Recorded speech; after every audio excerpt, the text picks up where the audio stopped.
সিরাত শুধুমাত্র একটা গল্প নয়, সিরাত মানে একটা গল্প না, একটা হিস্ট্রি না, সিরাত মানে একটা সুন্নাহ, সিরাত মানে একটা আদর্শ। সিরাত নবী সাল্লাল্লাহু আলাইহি ওয়াসাল্লামের পবিত্র জীবনী, যা আমাদেরকে দেখিয়ে দিবে, প্র্যাকটিক্যালি দেখাবে, তাত্ত্বিকভাবে না, প্র্যাকটিক্যালি দেখাবে, তাত্ত্বিকভাবে না, যে কিভাবে আল্লাহর জমিনে দিন কায়েম করতে হয়। সিরাত আমাদেরকে দেখাবে কিভাবে আইয়ামে জাহিলিয়াতের মতো একটা সমাজকে পরিবর্তন করে ফেলা যায়। তার আগে আমরা একটু জানবো আইয়ামে জাহিলিয়াতে কি সমস্যা ছিল, কেন ওই যুগটাকে আমরা জাহিলিয়াত বলি। এক, ওই যুগে পুরো বিশ্বব্যাপী শিরক ছিল। আমরা মনে করি আরবের মধ্যেই শুধু শিরক ছিল না, তখন ভারতবর্ষের মধ্যেও 300 কোটি দেবদেবীর পূজা হতো ওই সময়টাতে। 1450 বছর আগের কথা বলছি, তারও আগের কথা বলছি।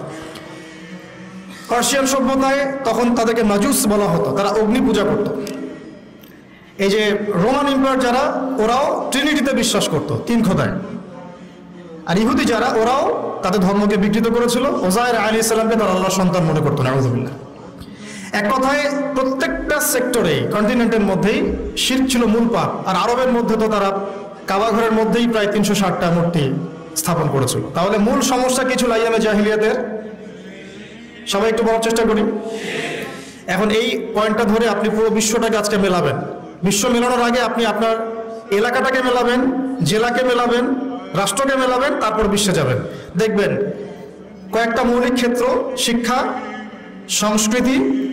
সংস্কৃতি, অর্থনীতি, রাজনীতি এবং আপনার ধর্মীয় অঙ্গন, এই 5টা মৌলিক বিভাগে আপনার এলাকায়, আপনার জেলায়, আপনার রাষ্ট্রে এবং পুরো গ্লোবালি শিরকের সয়লাভ আছে কি নাই।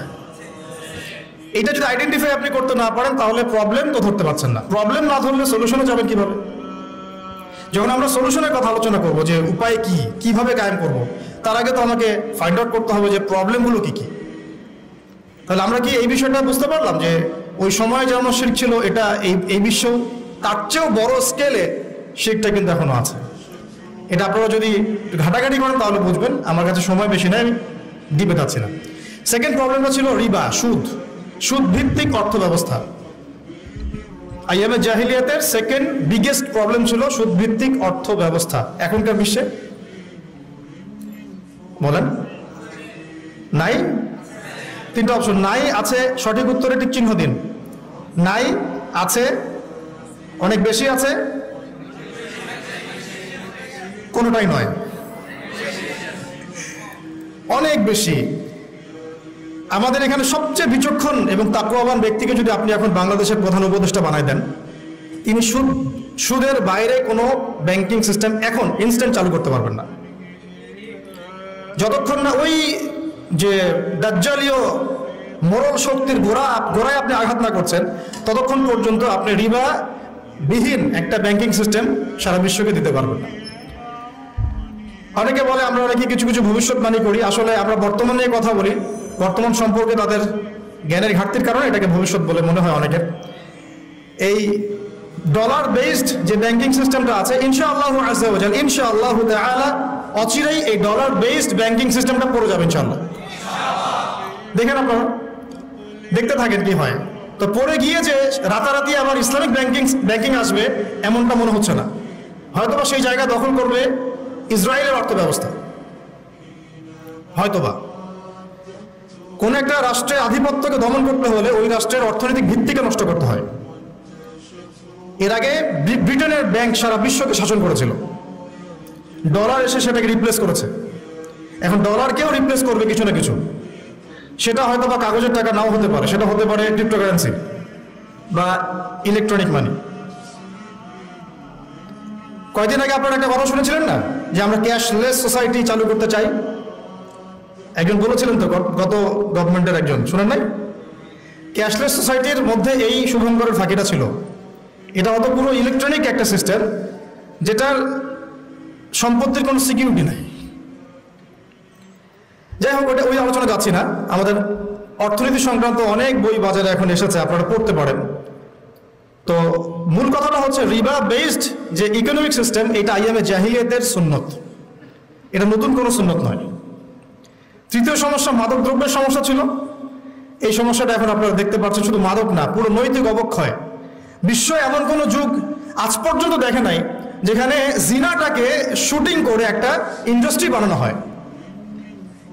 বিশ্ব আজ পর্যন্ত আসে নাই বিশ্ববাসীর সামনে, এমন কোনো সময় বিশ্ববাসীর সামনে আসেনি মহাকালের ইতিহাসে যে জিনা নোংরা একটা কাজকে শুট করে এটাকে শিল্পের আকৃতি দিয়ে সবার ঘরে ঘরে পৌঁছে দেওয়া হয় ইন্টারনেটের মাধ্যমে। এটাকে আমার ইন্ডাস্ট্রির নাম দেওয়া হয়, তারা বলে এটাকে পর্ন ইন্ডাস্ট্রি। এবং সেখানকার যারা অ্যাক্টিং করে ওদেরকে বলা হয় পর্ন স্টার, তারকা। তারা না, তারা উপাধি দিয়েছেন তারা। লা হাওলা ওয়ালা কুওয়াতা ইল্লা বিল্লাহিল আলিয়্যিল আযীম। ভূমিকম্প আসার এগুলো হচ্ছে কারণ আসলে জিনা, মাদক, বাদ্যযন্ত্র, গান বাজনা ইত্যাদি। তো এখন শুধু মাদকে সীমাবদ্ধ নাই, বরং মাদক, জিনা, ব্যভিচার, পরকীয়া, আপনার এই লালন তত্ত্ব, হ্যাঁ, সংস্কৃতির দোহাই পেরে বিভিন্নভাবে আমাদেরকে ওই নৈতিক অবক্ষয়ের জায়গাটায় নিয়ে আসা হয়েছে। এটা আইয়ামে জাহিলিয়াতের সুন্নাত, এটা নতুন কোনো সুন্নাত না। 4, ওই সময় নারী জাতির একেবারে অবমূল্যায়ন করা হতো, যেটা আপনারা অনেকেই জানেন। এখন কি নারী জাতির সাথে খুব বেশি সম্মান দিয়ে কথা বলা হয় তাই মনে হয় আমাদের? এখনই কি আমরা নারীকে সেই সম্মান আদৌ দিতে পেরেছি? আসলে পারি নাই। আমরা কর্পোরেট যে ওয়ার্ল্ডটা আছে আমাদের, এই ভিজুয়াল ওয়ার্ল্ডের পিছনে একটা কর্পোরেট ওয়ার্ল্ড আছে, যেটা তাদের স্বার্থ আর টাকা ছাড়া কিছুই বুঝে না। এই ওয়ার্ল্ডটা নারীকে সরাসরি পণ্য বানিয়েছে, সরাসরি পণ্য, ভোগের পণ্য। আপনি ইসলামিকভাবে যদি আপনি দুইজন নারীর মধ্যে ইনসাফ করেন, এটাকে তারা সারা ওয়ার্ল্ডের চোখে, সমাজের চোখে খারাপভাবে উপস্থাপন করবে। কিন্তু আপনি যদি ভিতরে ভিতরে নাউযুবিল্লাহ 8টা-10টা মেয়ের সাথে নোংরা সম্পর্ক করেন, তারা এটাকে প্রমোট করবে এবং এগুলোকে তারা বলবে কাছে আসার গল্প। কথাগুলো কি একটু ভারী হয়ে যাচ্ছে না, বোঝা যাচ্ছে? আচ্ছা, তো প্রিয় ভাইয়েরা, নারীর সেই সম্মান এখন পর্যন্ত ওইভাবে আমরা দিতে পারি নাই। কোনো কোনো ক্ষেত্রে আমরা আমাদেরকেও দোষ দিব, জি, আমাদেরকে আমরা দোষ দিব, কারণ আমরাও কোনো কোনো ক্ষেত্রে আমাদের মেয়েদেরকে আয়েশা রাদিয়াল্লাহু আনহার মতো মানুষ করতে পারি নাই। আপনি আমাকে বলেন যে আপনার একটা মেয়ে আছে, আপনি তাকে মুহাদ্দিসা বানাতে চান, কতগুলো অ্যাভেলেবল প্রতিষ্ঠান আপনার সামনে আছে, কতগুলা, পরিবেশ, এনভায়রনমেন্ট সবকিছু মিলিয়ে। আমরা তাদের শিক্ষার ক্ষেত্রে, তাদের শিক্ষা, তাদের নিরাপত্তা, তাদের এই উম্মার খেদমতে তারাও যে আমাদের সাথে অংশগ্রহণ করবে, এই ক্ষেত্রটাতে আমরা কতটুকু এগোতে পেরেছি, এটাও কিন্তু ভাবতে হবে। আত্মসমালোচনা ব্যাপারটা এমন যে আয়নার সামনে দাঁড়ানো, যে আমার চেহারায় কি কি ত্রুটি আছে আমাকে দেখতে হবে এবং খোলা মনে দেখতে হবে। আল্লাহ পাক আমাদেরকে বোঝার তৌফিক দান করেন। 5 নম্বর সমস্যাটা ছিল যে গোত্রীয় হানাহানি। গোত্রীয় একটা হানাহানি ওই সমাজে ছিল। যুদ্ধ বিগ্রহের বিস্তীর্ণ ইতিহাস আছে, এগুলো আপনারা রাহিকুল মাখতুম সহ, নবী রহমত, এছাড়া আরো যত কিতাব আছে। এই আমাদের জাকারিয়া মাসুদ ভাইয়ের তো কিতাব লিখেছেন একটা সিরাতের উপরে, তারপরে রহমাতুল্লিল আলামিন সহ অনেক কিতাব বাজারে পাওয়া যাচ্ছে। পড়লে বুঝবেন ওই সময়টায় গোত্রীয় হানাহানি প্রকট ছিল। এখন আমাদেরকে বলেন তো যে বর্তমান ওয়ার্ল্ডে এবং বৈশ্বিক প্রেক্ষাপটে হোক আর আঞ্চলিক প্রেক্ষাপটে হোক, গোত্রীয় হানাহানি আছে কি নাই? এটা বর্তমানে রাজনৈতিক গ্রুপ নিয়েছে আর কি। এবং আমার কাছে একটা বিষয় খুব হাস্যকর লাগে। আমি অনলাইনে দেখছিলাম কয়েকজন ভাই এই জিহাদ শব্দটাকে খুব ক্রিটিসাইজ করছেন এবং শব্দটাকে ঘুরিয়ে ফিরিয়ে পশ্চিমাদের ভাষায় এটাকে জঙ্গিবাদ, সন্ত্রাসীবাদ এইসব শব্দ ইউজ করতেছেন আর কি। তো আপনাদেরকে দেখলে আমার আসলে মায়া লাগে। কাশ আল্লাহ পাক আপনাদেরকে একটু বুঝ দিত দিনের। গণতান্ত্রিকভাবে যখন আপনি রাস্তায় নামেন, মিছিল করেন, মিটিং করেন, লাঠিসোঁটা নিয়ে মারামারি করেন, মুসলিম কনফ্লিক্ট করেন, মুসলিমের হাতে মুসলিম মারা যাচ্ছে, তখন আপনি গণতান্ত্রিক শব্দ এটাকে জায়েজ করে নেন। অথচ কুফফারদের সাথে যখন মুসলিম মুজাহিদরা সরাসরি ব্যাটল ফিল্ডে থাকে, ওদেরকে আপনি জঙ্গি বলেন। কি চিন্তার কি দৈন্যতা! গণতান্ত্রিক একটা রাষ্ট্র মনে করেন বাংলাদেশ, এখানে ধরেন একটা সরকার আছে, একটা বিরোধী দল আছে, কথার কথা এক্সাম্পল এক্স ওয়াই। তো এক্স কে ক্ষমতা থেকে সরানোর জন্য ওয়াই মাঠে নেমেছে। এক্সও মুসলিম, ওয়াইও মুসলিম, কনফ্লিক্ট হলো, মারামারি হলো, এই দলের 50 জন মারা গেল, ওই দলের 100 জন। ফর এক্সাম্পল, একটা এক্সাম্পল দিচ্ছি, এটা ডেমোক্রেটিক সিস্টেমে তাদের কাছে জায়েজ, এটা গণতন্ত্রের ভাষা। কিন্তু সারা ওয়ার্ল্ডে গ্লোবালি যখন মুসলিমরা কুফফারদের একেবারে গর্দান আঘাত করছে আল্লাহর হুকুমত কায়েম করার জন্য, ওইটাকে তারা বলছে সন্ত্রাসবাদ এবং জঙ্গিবাদ। নাউযুবিল্লাহ। আল্লাহর কসম, জঙ্গিবাদ বলে কোনো শব্দ নেই ইসলামে। এই জঙ্গি জুজুর ভয় দেখানো বন্ধ করেন। জঙ্গিবাদ বলে কোনো শব্দ না কোরআনে আছে না হাদিসে আছে। এসব পশ্চিমাদের থেকে ধার করা তন্ত্রমন্ত্র বন্ধ করেন। হ্যাঁ, এটা হতে পারে যে কিছু মানুষ ইসলামকে নিয়ে বাড়াবাড়ি করতে পারে, সেটা অন্য ইস্যু। প্রত্যেকটা ধর্মেই দেখা যায় কিছু কিছু ব্যক্তি থাকতে পারে যারা ওই ধর্মকে বিতর্কিত করার ব্যাপারে কাজ করে, অথবা এরাও অথবা পেইড এজেন্ট হতে পারে, আল্লাহ ভালো জানে। ষড়যন্ত্র তো শেষ নাই। কিন্তু একজন মুসলিমের কোনো একটা নির্দিষ্ট অন্যায়কে আপনি যদি পুরো উম্মার ক্ষেত্রে আপনি লাগিয়ে দেন, এটা তো হলো না। আর যেটা একটা স্বতঃসিদ্ধ বিধান কোরআন এবং হাদিসের, যেটা ছাড়া দিন প্রতিষ্ঠা হবে না, শুধুমাত্র দাওয়াত দিয়ে হয় না, দাওয়াতের সাথে এটা লাগে। এটাকে যারা অস্বীকার করছেন এবং পশ্চিমা তন্ত্রমন্ত্র শব্দ ইউজ করছেন, তাদের জন্য আফসোস করা ছাড়া আমাদের কিছু করার নেই। কিন্তু আমরা ভয় করি যে আসলে আমাদের গায়ে আঘাতটা ওই ইহুদিরা, খ্রিস্টানরা, নাস্তিক মুরতাদরা যতটা না করে, আমাদের এই মডার্ন ভাইরা আমাদেরকে এত বেশি আঘাত করে। আমরা আপনাদেরকে বলবো যে আপনারা সালাফদের বইগুলো একটু পড়েন। সালাফদের সাথে তো আমাদের দেখা হবে কি আমাদের মাঠে, তখন কি মুখ নিয়ে আপনারা দাঁড়াবেন এইটা চিন্তা করেন। আমাদের কিন্তু সবার সাথে দেখা হবে কি আমাদের মাঠে ইনশাআল্লাহ, তাই না? দেখা তো হবে, তখন কি মুখটা নিয়ে তাদের সামনে দাঁড়াবেন এটা চিন্তা করেন। আল্লাহ পাক আমাদেরকে কথাগুলো বোঝার তৌফিক দান করুন। তো প্রিয় ভাইরা, আমি ওইদিকে আর যাচ্ছি না ডিপে। এখন মূল কথা হচ্ছে এই প্রবলেমগুলো নিমজ্জিত সমাজটাকে আমরা জাহিলিয়াত বলি, ঠিক আছে? তো আমাকে এখন বলেন যে এই জাহিলিয়াতের এই সমাজটা 23 বছরের ব্যবধানে দূর হয়েছে কি হয় না, আলোকিত হয়েছে কি হয় নাই? পুরোপুরি জাহিলিয়াতগুলোকে সরিয়ে একটা নতুন আলোকিত সমাজ নবী সাল্লাল্লাহু আলাইহি ওয়াসাল্লাম প্রতিষ্ঠা করেছেন না করেন নাই? এটা কি তাত্ত্বিক ছিল না প্র্যাকটিক্যাল ছিল?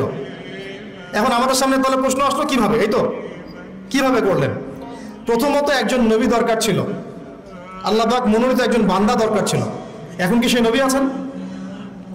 নবীর জায়গায় তাহলে কারা কাজ করবেন? নবীদের উত্তরসূরি কারা? ওলামায়ে কেরাম, মাশাআল্লাহ। এখন ওলামায়ে কেরামদের মধ্যে যারা কাজ করছেন এইসব বিষয় নিয়ে, তাদের সাথে আপনাদের সবার সম্পর্ক আছে কিনা এটা খেয়াল রাখবেন। ওলামায়ে কেরামদের সাথে আপনাদের সম্পর্ক আছে কিনা, তাদের পর্যন্ত আপনারা রিচ করেন কিনা। নবী নাই, কোনো নবী আসবেন না, তাহলে পুরো দায়িত্বটা কাদের উপর বর্তায়? উম্মার উপরে, স্পেশালি ওলামায়ে কেরামদের উপরে। এই তো কথা।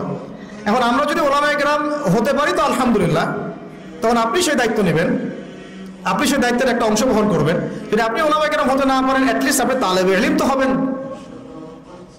বিশ্বাস করেন, আমি যদি এখন একজন করে আমরা কোরআন তেলাওয়াতটুকু ধরা শুরু করি, আমি আমার অভিজ্ঞতার আলোকে বলছি যে বেশিরভাগ উপস্থিত যারা আছেন তারা কোরআন তেলাওয়াত বিশুদ্ধ করে পড়তে পারবে না। তালেবে ইলমের শুধু একটা প্রাথমিক লেভেল বললাম, মক্তবের লেভেল, যে how to recite the glorious Quran মানে অথেন্টিকলি, এতটুকুই তারা পারবে না। কিন্তু সে দিন কায়েমের স্বপ্ন দেখছে, দিন নিয়ে কাজ করার ফিকির করছে। কোনো ক্ষেত্রে সে দায়ীও হয়ে আছে, কিন্তু তার বেস ঠিক নাই। তাহলে প্রিয় ভাই, ফ্যান্টাসি না। প্রথমে হচ্ছে আমাদের ওলামায়ে কেরামদের সাথে সম্পর্ক এবং তালেবে ইলম হয়ে যাওয়া। সবাই আজকে থেকে নিয়াত করি, সবাই তালেবে ইলম হয়ে যাবেন ইনশাআল্লাহ। তালেবে ইলম মানে কি? জ্ঞানের ছাত্র।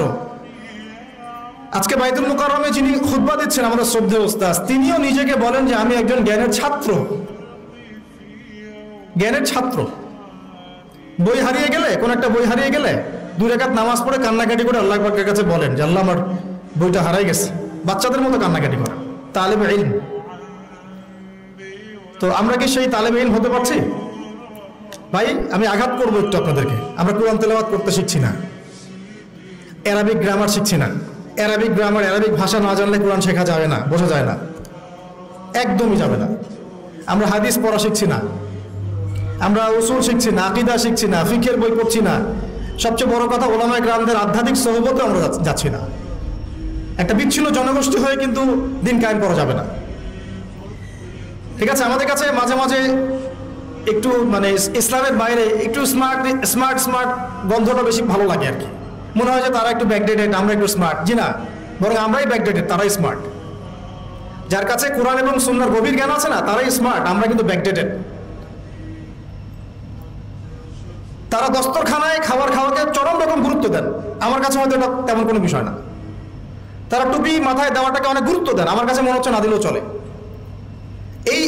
এই যে আস্তে আস্তে লিবারেল হতে থাকা, এক পর্যায়ে দেখা যায় মসুল থেকে সরে গেছে। আমার কাছে মনে হয় যে দাড়ি না রাখলেও কোনো সমস্যা নেই, কিন্তু তারা দাড়ি না রাখলে তার চেহারার দিকে তাকাচ্ছেন না।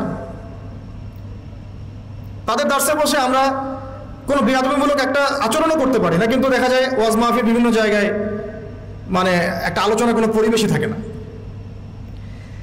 তো আদব, আখলাক, তাজকিয়া, এই তিনটা জিনিস, আদব, আখলাক, তাজকিয়া, এই তিনটা জিনিস ইলমের সাথে সম্পৃক্ত, এবং এই তিনটা জিনিস অর্জন হবে বরেণ্য আধ্যাত্মিকতা সম্পন্ন উলামায়ে কেরামদের আধ্যাত্মিক সোহবতে।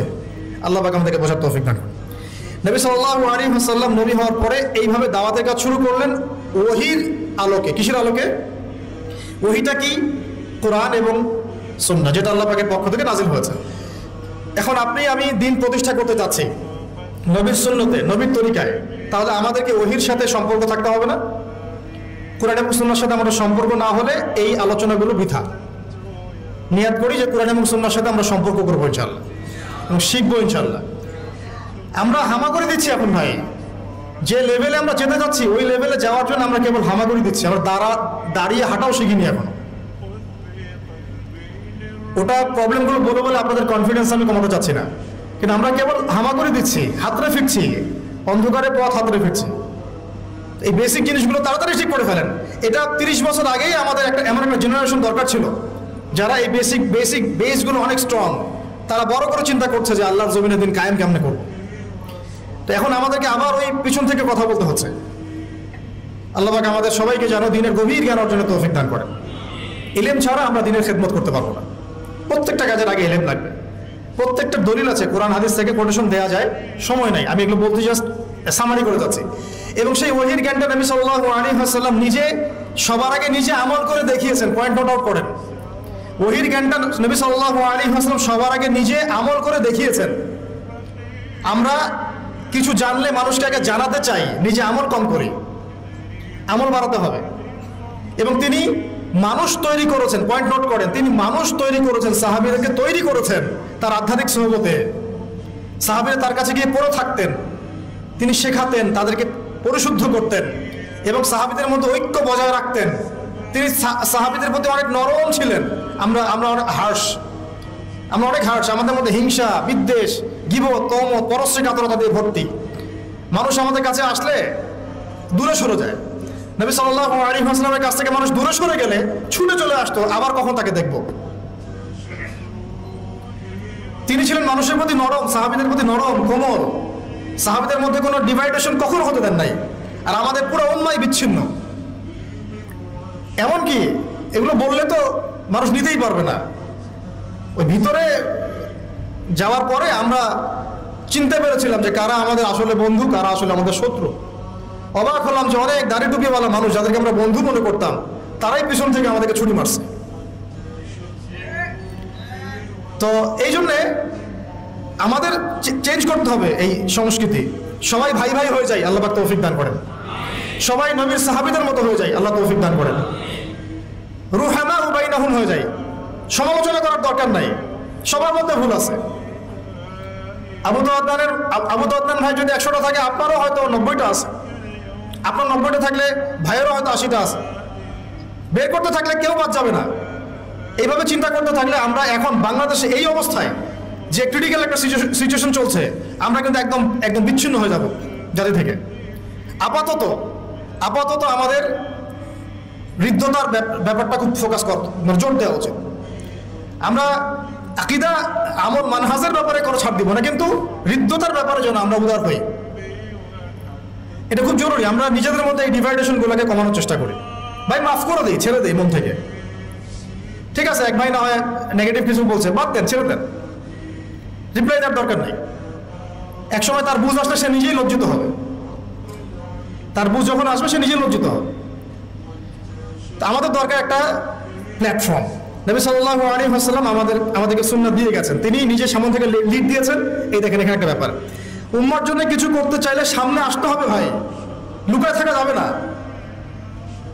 উম্মার জন্য কিছু করতে চাইলে আপনাকে সামনে আসতে হবে, আমাকে সামনে থেকে লিড করতে হবে, উম্মাকে কথা বলতে হবে। কোনো সাহাবী এগুলো থেকে বিচ্ছিন্ন হয়ে থাকেন নাই, সবাই সামনে থেকে ইসলামের দাওয়াতের কাজটা করেছেন। কখনো কৌশল চেঞ্জ করেছেন, সেটা হতে পারে অন্য বিষয়। কখনো হিজরত করেছেন, কখনো সবর করেছেন, কখনো মার খেয়েছেন, বেশিরভাগ সাহাবী সামন থেকে উম্মাহকে নেতৃত্ব দিয়েছেন, প্রয়োজনে মার খেয়েছেন। কাবা ঘরের মধ্যে আবু জেহেলদের মজলিসে গিয়ে আব্দুল্লাহ বিন মাসউদ রাদিয়াল্লাহু আনহু আর রহমান সূরা তেলাওয়াত করে শুনিয়েছেন।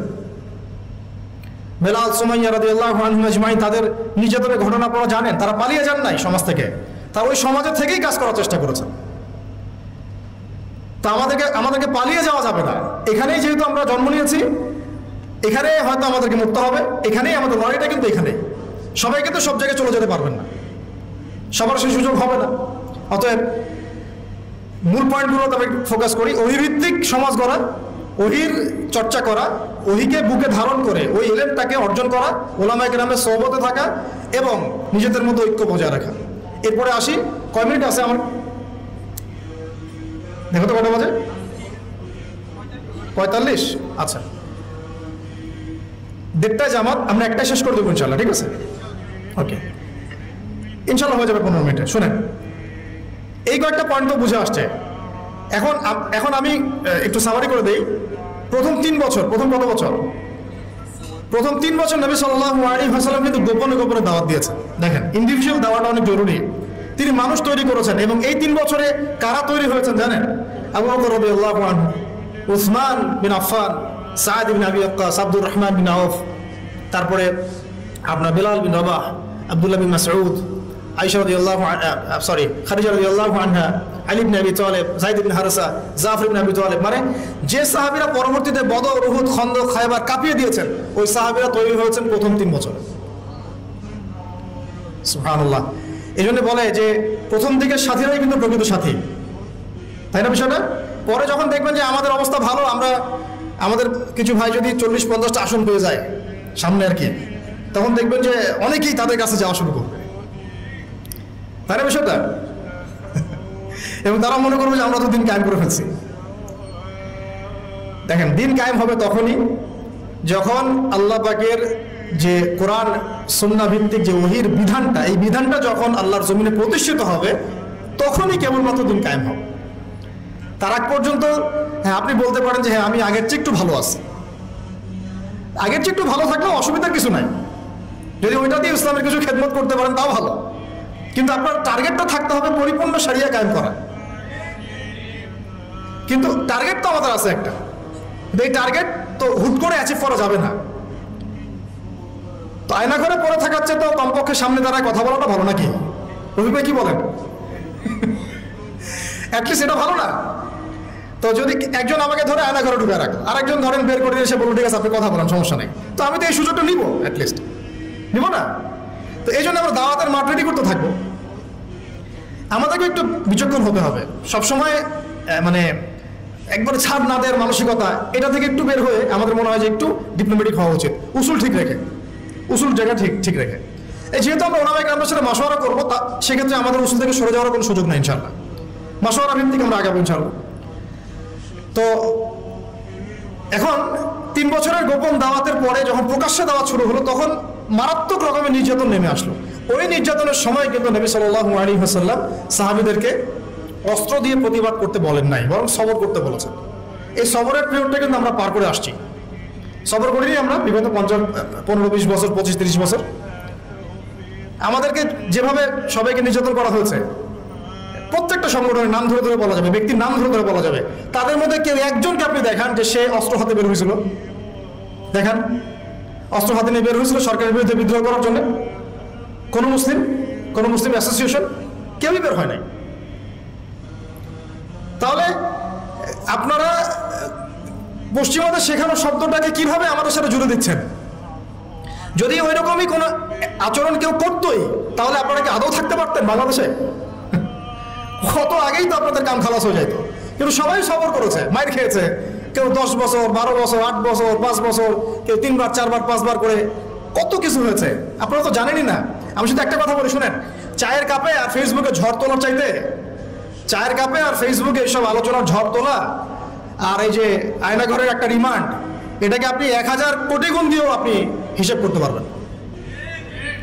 ওই চায়ের কাপে ফেসবুকে এগুলো নিয়ে তর্ক বিতর্ক ঝড় তোলা অনেক সহজ। আর যারা ওইসব জায়গা ফেস করে আসছে, তাদের যে ত্যাগ, স্যাক্রিফাইস এবং তাদের সবর, ইস্তেকামা, ঈমান, তাদের ঈমানের জজবা, এটার সামনে দাঁড়াই দিয়ে পারবেন না আপনারা। আমাদের অনেক বোনকে আমরা জানি এরকম অবস্থার সম্মুখীন হয়েছে, বোন, ছেলে তো বাদ, বোন। তো আমরা দোয়া করি আল্লাহ পাক এই সমস্ত মানুষের ত্যাগ কোরবানিগুলোকে কবুল করেন। এই কোরবানিগুলোর ফলশ্রুতিতে তাদের চোখের পানি, তাদের তাহাজ্জুদ, তাদের দোয়া, তাদের এই যে আধ্যাত্মিকত্ব, আল্লাহকে ডাকা, এগুলোর বদৌলতে আজকের দিন পেয়েছি আমরা। এটা একদিনের শুধু রেভলিউশনে এটা হয় নাই। যারা এখন ক্রেডিট নেওয়ার প্রতিযোগিতায় ব্যস্ত আছেন, এটা ভুল করতেছেন আপনারা, এটা ঠিক হচ্ছে না। এখানে ক্রেডিট পাওয়ার যোগ্য সে প্রত্যেকটা আল্লাহর বান্দা যে এখানে হকের উপর ছিল, যার উপর নির্যাতন হয়েছে, চোখের পানি ফেলেছে, সেজদা আল্লাহর কাছে কান্নাকাটি করেছে, দোয়া করেছে। আমাদের মা বোনরা ঘুমায় নাই, রাতের পর রাত জেগেছিল, রাস্তাঘাটে দৌড়াদৌড়ি করে বেরিয়েছে, কেউ একটা ইন্টারভিউ পর্যন্ত নিতে চায় নাই। কিন্তু যখন ব্যাপারটা গ্লোবাল হয়ে গেছে তখন সব মিডিয়ার সামনে হাজির। এই জন্য আমরা আপনাদেরকে বিশ্বাস করি না, আপনারা সুবিধাবাদী। যখন যেদিকে হাওয়া তখন সেই দিকে দৌড় দেন। আমার নিজের ওয়াইফের কথাই বলতেছে, ডোর টু ডোর ঘুরে বেড়াইছে একটা ইন্টারভিউ নেওয়ার জন্য, যে উনি কোথায় গেল, হঠাৎ করে নাই হয়ে গেল, কিভাবে, কেউই কথা বলতে রাজি হয় নাই। এখানে আরো অনেক ভাই আছে যারা এগুলো শিকার, তারাও জানে এগুলো, সবার সাথে এগুলো হয়েছে। কিন্তু যখন আবার এটা আল্লাহ পাক ঘুরাইতেছেন অবস্থাটা, তখন আবার বাড়ির সামনে হাজির। তাহলে কাদেরকে বিশ্বাস করবেন আপনি? এই জন্য বলি যে যাদের উসুল, আকিদা, মানহাজে যারা স্ট্রং না, তাদেরকে বিশ্বাস করার আগে 10 বার 20 বার চিন্তা করতে হবে। দেখেন, নবী সাল্লাল্লাহু আলাইহি ওয়াসাল্লাম ইহুদিদের সাথে চুক্তি করেছিলেন না? তারপরে রোমানদেরকে চিঠি পাঠিয়েছেন না? মুশরিকদের সাথেও সন্ধি হয়েছে না? সবকিছু হয়েছে, সন্ধি হয়েছে, পররাষ্ট্রনীতি হয়েছে, চুক্তি হয়েছে, যুদ্ধ হয়েছে। তিনি কিন্তু উসুল এবং আদর্শের জায়গায় কারোর সাথে যাররা পরিমাণ ছাড় দেন নাই। ছাড় দিয়েছেন? তাই আমরা যেন এই সুন্নতটাকে ধরে রাখার চেষ্টা করি, আল্লাহ পাক তৌফিক দান করেন। এখন সংক্ষিপ্ত করে শেষ করে দিচ্ছি। এই যে দাওয়াতটা প্রকাশ্য রূপ লাভ করলো, তখন সবরটা ছিল বেশি ইম্পর্টেন্ট। এবং সবর করতে করতে করতে সাহাবীরা কি বলেছিলেন জানেন? ইয়া রাসূলুল্লাহ সাল্লাল্লাহু আলাইহি ওয়াসাল্লাম, আপনি একটু বদদোয়া করেন না এদের জন্য, আমরা তো পারছি না। নবীজি বলেছেন যে তোমরা জেনে রাখো, এই দিন একদম মাশরিক থেকে মাগরিব পর্যন্ত পৌঁছে যাবে, একটা কাঁচা গাঁও, একটা কাঁচা বাড়ি, একটা পাকা বাড়ি বাদ থাকবে না যেখানে আল্লাহ পাক কালিমাকে প্রবেশ করাবেন না ইনশাআল্লাহ। ওয়ালাকিন্নাকুম তাস্তাজিলুন, কিন্তু তোমরা খুব তাড়াহুড়া করছো। ঠিক আছে, তোমরা এখন আবিসিনিয়ায় চলে যাও। যদি দেখা যায় কখনো এমন একটা পরিবেশ যে আপনার এলাকায় দিন পালনের কোনো পরিবেশই নাই, তখন আবিসিনিয়ার সুন্নত আছে আমাদের সামনে, সেখানে হিজরতের সুন্নত আছে। তারপরে নবী সাল্লাল্লাহু আলাইহি ওয়াসাল্লামকে 3 বছর সাহাবীদেরকে সহ বয়কট করা হয়েছে শিয়ারে আবু তলেবে, গাছের ছালপাতা খেয়ে দেখেছেন, তবুও আরশের সাথে আপোষ করেন নাই। সাহাবীদেরকে চোখের সামনে তিনি শহীদ হতে দেখেছেন মক্কায়, তারপরেও তিনি আদর্শের সাথে আপোষ করেন নাই, কিন্তু তাদেরকে তিনি অস্ত্র দিয়ে আঘাত করেন নাই।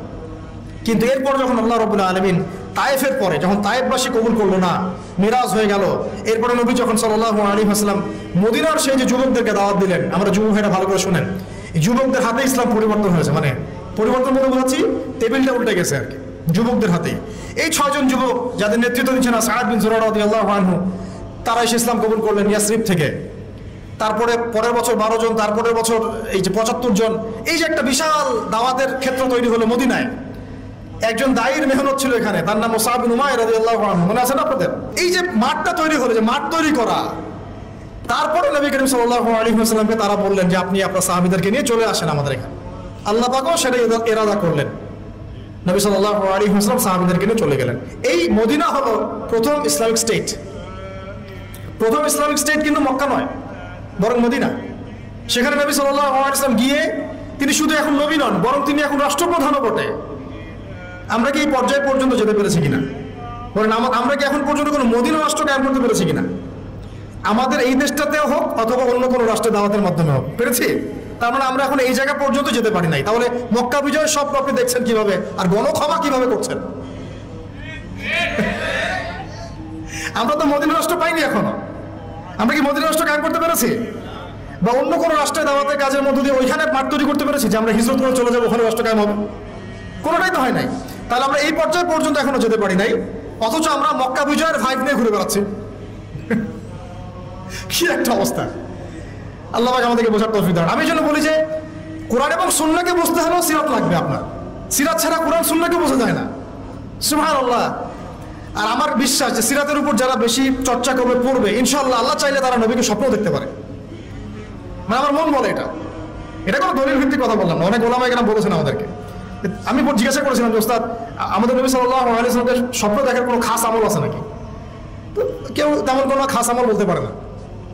একজন ওস্তাদ খালি বললেন যে রাত্রে ঘুমানোর সময় অ্যাটলিস্ট 10 পৃষ্ঠা সিরাত পড়ে ঘুমাও, দেখি কি হয়। তার মানে উনি হয়তো দেখেছেন, উনি বলেন না। সিরাত ছাড়া ভাই আমরা দিন প্রতিষ্ঠার প্যাটার্নগুলো বুঝবো না। প্রত্যেকটা কাজের একটা প্যাটার্ন থাকে, একটা পদ্ধতি থাকে, অজু করার একটা সিস্টেম আছে, নামাজের একটা নিয়ম আছে, দিন প্রতিষ্ঠারও নিয়ম আছে। এখন দেখেন দাওয়াতের মধ্য দিয়ে মদিনা রাষ্ট্র কায়েম হয়ে গেল। ওখানে কিন্তু নবীজি এখন শুধুমাত্র নবী নন, তিনি নবীও বটে, রাষ্ট্রপ্রধানও বটে, তাদের আমিরও বটে। তাহলে এখানে আমির হলো নবী, রাষ্ট্রপ্রধান এবং আমির, ইমারা হয়ে গেল ইমারা, এবং জামা হলো একটা জামা। বুঝতে পারছি কি? জামাত ইসলাম না রে ভাই, এটা আবার জামা মানে একটা কি বলবো ভাই, হ্যাঁ ঐক্যবদ্ধ একটা প্ল্যাটফর্ম। এবং দেখেন একজন আমির কিন্তু আবার আলাদা আলাদা না, একজন আমির এই একটা জামা, এবং সবাই হচ্ছে মামুর মানে যারা আমিরকে ফলো করে। এখানে আছে সাম ওয়া তাআ, মানে নবী যা বলবেন তারা শুনবেন এবং আনুগত্য করবেন। এইরকম একটা সিস্টেম কিন্তু আমরা এখন আমাদের দেশে করতে পারি না। সবাই আলাদা আলাদাভাবে কাজ করতেছি, ঠিক আছে, কাজ হতে থাক, কিন্তু সমন্বয় জরুরি। সমন্বয় না হলে বৃহত্তর ঐক্য হবে না। আর বৃহত্তর ঐক্যের জায়গাটাতে আমাদেরকে একটু ছাড় দিতে হবে, একটু হলেও ছাড় দিতে হবে। কারণ এখন তো আর সাহাবীদের যুগ না রে ভাই। সাহাবীরা যেভাবে সব শক্তভাবে পালন করতেন, আমল করতেন, এরকম মানুষ এখন নাই তো। আর আপনি যদি ওই যে হামিম যদি আমাকে বলে যে ভাই আপনার মধ্যে সাহাবীদের সব খাসলত পাওয়া যাচ্ছে না, যাবে না, এটাই তো স্বাভাবিক। কারণ আমরা তো সাহাবীদের যুগ থেকে 1400 বছর পরের মানুষ।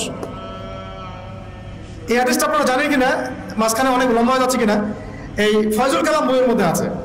নবীজি বলেছেন সাল্লাল্লাহু আলাইহি ওয়াসাল্লাম যে তোমরা এমন একটা যুগে আছো আমার সাহাবীরা, শুনেন, তোমরা এমন একটা যুগে আছো হে আমার সাহাবীরা, তোমরা যদি ইসলামের 1/10 ছেড়ে দাও তোমরা ধ্বংস হয়ে যাবে। কিন্তু তোমাদের পরে এমন একটা যুগ আসবে যে যুগে যদি কেউ ইসলামের 1/10 উপরেও থাকে সে সফল হয়ে যাবে। মানে আমরা তো এখন ওই যুগে আছি। 10% ধরে রাখতে পারলেও ইনশাল্লাহ আপনি সফল হবেন। তো এরপরে মদিনা রাষ্ট্র কায়েম হলো। দেখেন রাষ্ট্র কায়েম করার পরে কাজ কি, এখন আমাদের দায়িত্বশীল যারা এখন আছেন প্রেজেন্ট তাদেরকে একটু বোঝান একটু।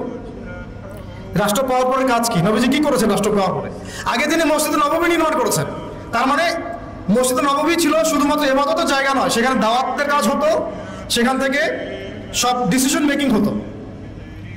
এবং এরপরে তিনি আনসার আর মুহাজিরদের মধ্যে ভ্রাতৃত্বের বন্ধন স্থাপন করলেন। রাষ্ট্রীয় ক্ষমতা পাইলে আমাদের কাজ কি? আধ্যাত্মিক পরিবেশ তৈরি করা, দ্বীনি ইলমের পরিবেশ তৈরি করা, দাওয়াতের পরিবেশ তৈরি করা, এবং উম্মার এই জাতির মধ্যে ঐক্য নিয়ে আসা। আমরা তো কি করতেছি? সংবিধান সংস্কার করতেছি। এটা আমাদের এখন এজেন্ডা, তাই না?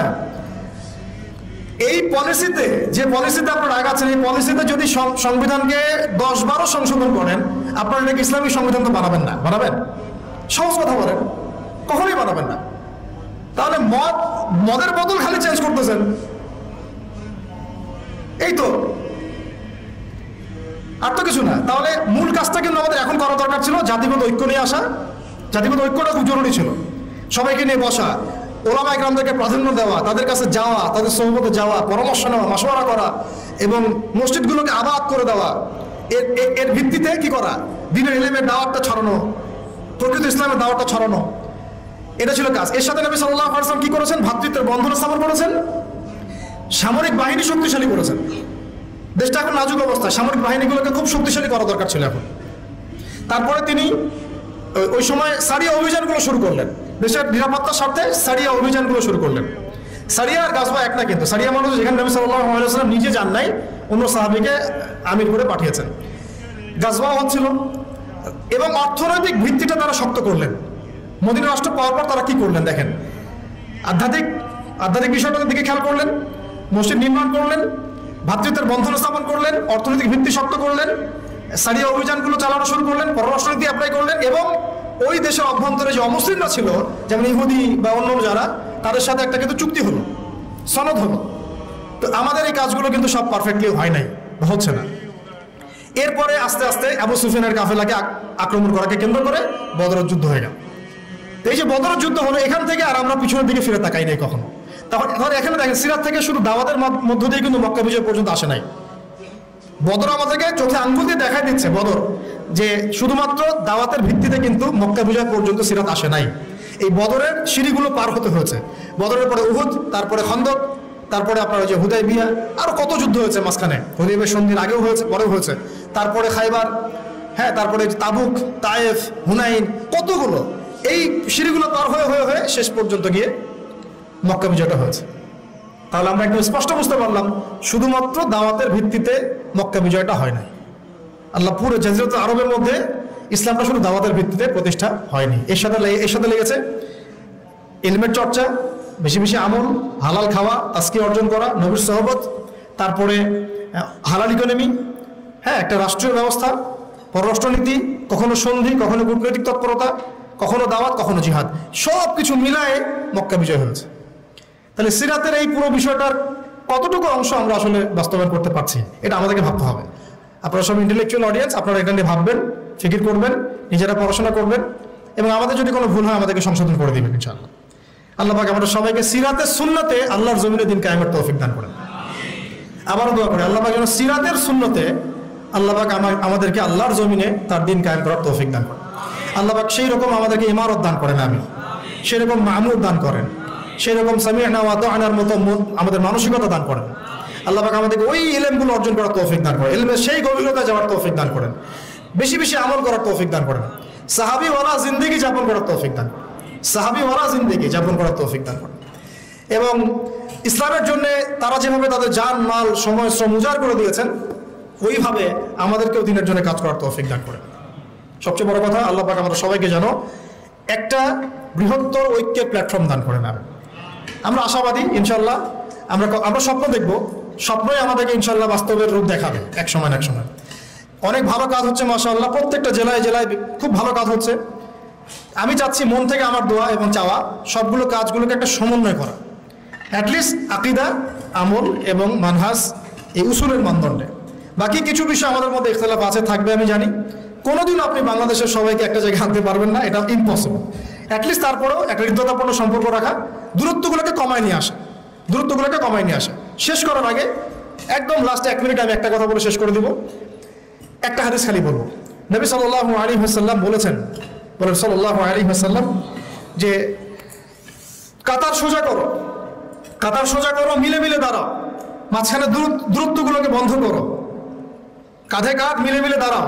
তোমরা যদি এভাবে মিলে মিলে না দাঁড়াও, একে অপরের সাথে মিলে মিলে না দাঁড়াও, তাহলে আল্লাহ রাব্বুল আলামিন তোমাদের হৃদয়গুলোর মধ্যে দূরত্ব সৃষ্টি করে দিবে। আমাদের নামাজের কাতার ঠিক নাই, আমাদের হৃদয়ের অবস্থাও ঠিক নাই। আল্লাহ পাক আমাদেরকে নামাজের কাতারও যেমন সীসা ঢালা প্রাচীরের মতো করার তৌফিক দান করেন, আমাদের মনগুলোকে আল্লাহ পাক জুড়ে দেন। আমি একটা দোয়া করছি, আপনারা আমিন বলবেন। আল্লাহুম্মা আল্লিফ বাইনা কুলুবিনা, আমিন। ওয়া আসলিহ যাতা বাইনানা ওয়াহদিনা সুবুলাস সালাম ওয়া নাজ্জিনা মিনাজ যুলুমাতি ইলান নূর ওয়া জান্নিবনা আল ফাওয়াহিশা মা যাহারা মিনহা ওয়া মা বাতান।